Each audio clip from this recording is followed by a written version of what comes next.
Sasa Yesu anaulizwa na Petro, tumekufuata, tumeacha vitu vyetu, tutapata nini? Yesu, umeifuata imani, lazima upate faida kwenye dini unayoifuata. Lazima. Huwezi kufuata kitu kisichokuwa na faida, otherwise hicho kitu kinakutumia. Ni maneno magumu haya. Kama utakifuata kitu kisichokuwa na faida, kama ufaidiki na hicho kitu kinakutumia. Kwa hiyo dini, faida yake ya kwanza, utajibu, Bwana inanifundisha mambo mema, naandika.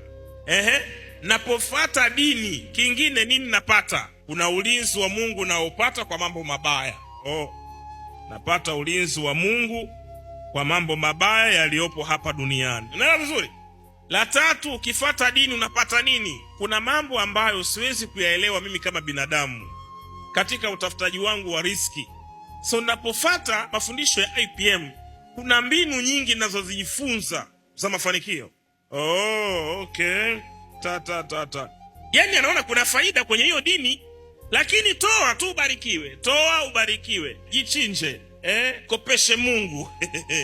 Yaani umkopeshe Mungu wewe Melina. Wewe unaweza kumkopesha Mungu. Yaani Mungu akupe uhai, akupe afya, akupe hizo nywele na macho na komwelo. Wewe umkopeshe Mungu. Unaweza kumkopesha Mungu wewe?